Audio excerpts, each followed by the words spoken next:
I'm a big blending little kitten, aren't I? Well, that's interesting.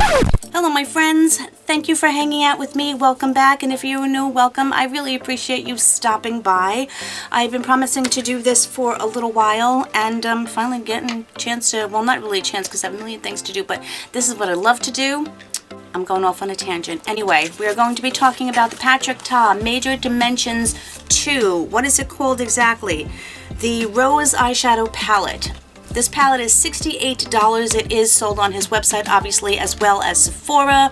I picked it up during the Sephora sale, so I did save 15% because I'm no longer rouge. I did not pick up his first one, and I will tell you, I've been playing around with this palette for quite a while since the Sephora sale, and I have some thoughts, and I'm going to do a look with you and then share my thoughts with you. The outside packaging is, you know, very pretty. It has that kind of matte shiny thing going on, if that's a thing. The inside of the packaging, or the actual component itself, is gorgeous, but as you can see, will get completely filled with fingerprints. It has a mid-weight to it.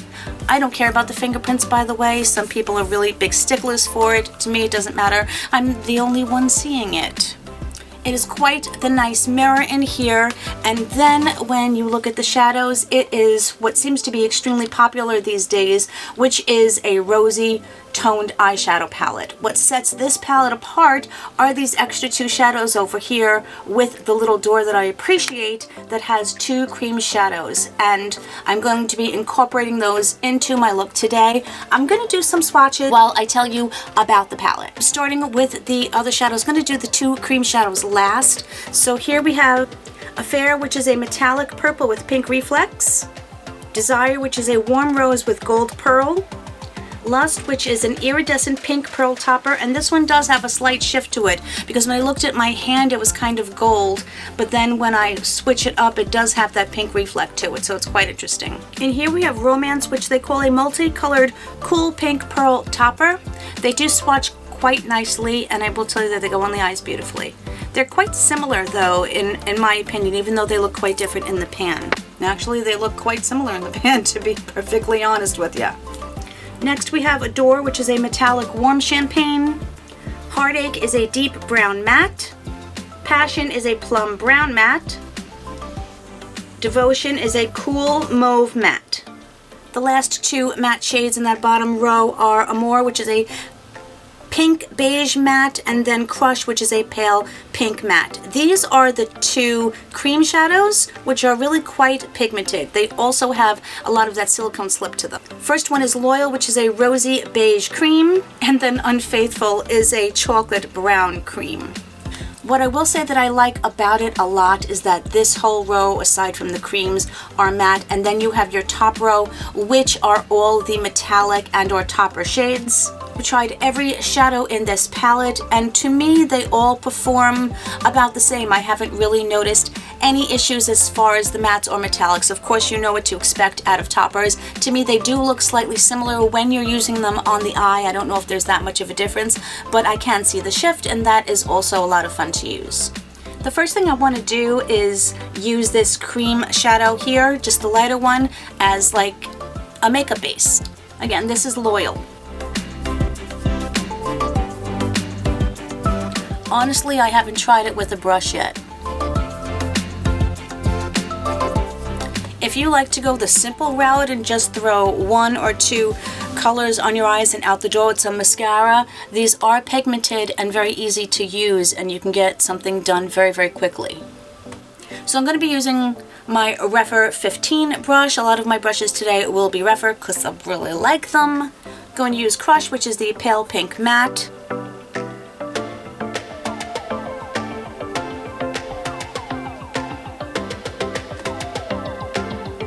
When I review eyeshadow palettes, I'm going to judge a $68 shadow palette way more harshly than I would a $10, $12, even a $20 palette. So that's kind of how I go about things.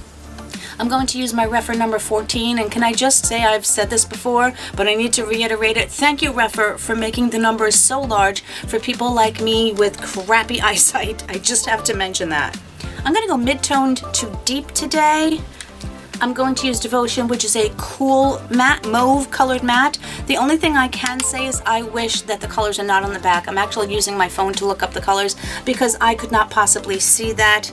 Even if maybe you offered me like a lot of money, I think I would still struggle to do it.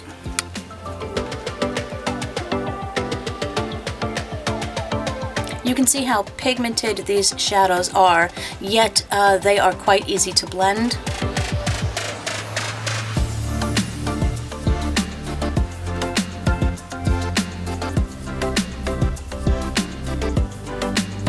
Going back in with 15 to apply this some more, just to blend, even though it doesn't need much of a blend.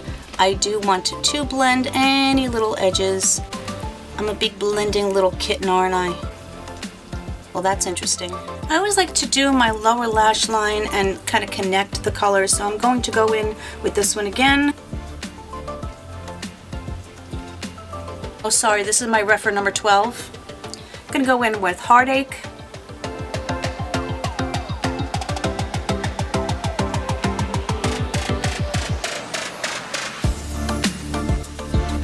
Just creating that little triangle on the outer edge. I'm going to take Lust. I'm going to use my finger first. And as you can see, it does act like a topper. You know, when I know something's a topper, then I don't get mad at it. And it really does have a shift because in the pan it looks very gold, but on my eye it has that shift to it, that pinky shift.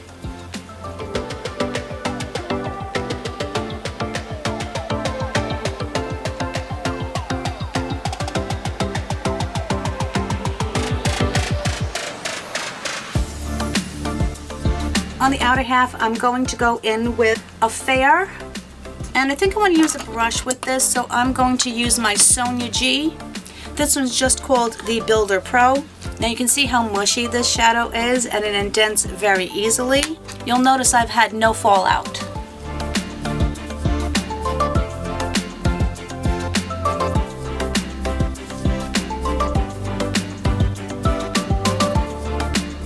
It's odd, the Sonia G brush was not picking it up the way I wanted to. I haven't used my Sonia G brush on this before, so I went in with my finger, and I don't know, it was about the same.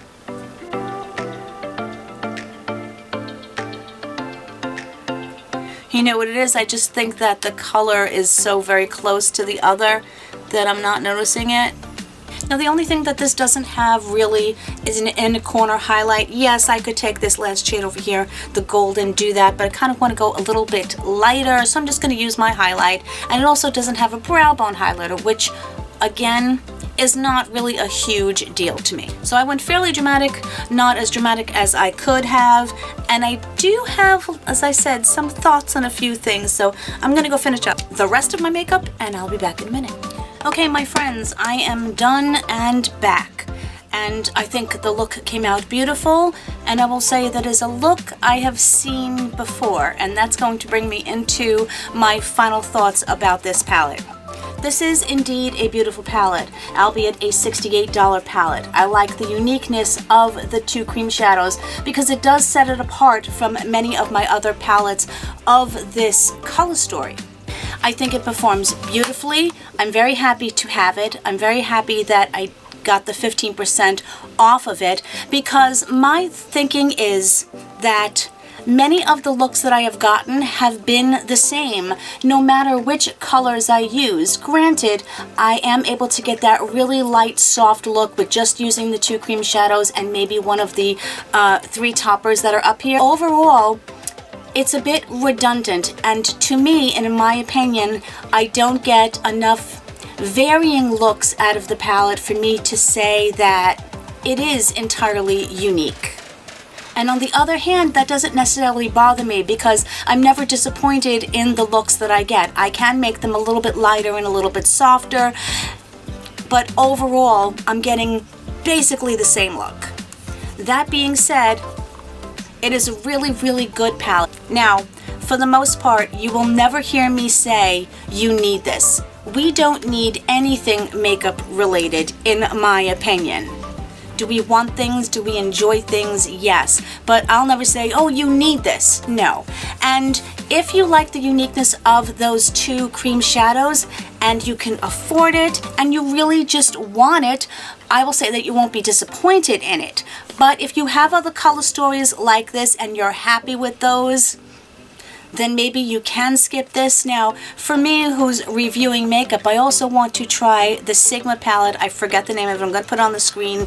My friend Clara Barrera just mentioned it in her other video, and I was very interested. It's an extremely similar color story without the cream shadows, and maybe I can compare and say, because that one's a little bit cheaper, you know, maybe you have that one. You don't necessarily have to go out and get this one, because makeup is all subjective. You know, these are just my opinions. But I do look forward to hearing your opinions, because those are the ones that matter, at least to me. Let me know, do you have this palette? If you do, what are your thoughts on it? And do you agree or disagree with what I've said? Because, you know, we are allowed to disagree with each other. I want to thank you guys for just sitting down for a few minutes with me and going over this fun palette and doing maybe your makeup with me, because I always love when I hear you guys say that you do that. I love you guys tremendously. You are amazingly wonderful people. It will be linked down below. It's going to be not an affiliate link, but my magic link, which means I do make a tiny little commission when you use my link. I hope you're all having an amazingly wonderful day or night wherever you are, and I will see you soon in my next video. Much love, everybody. Bye.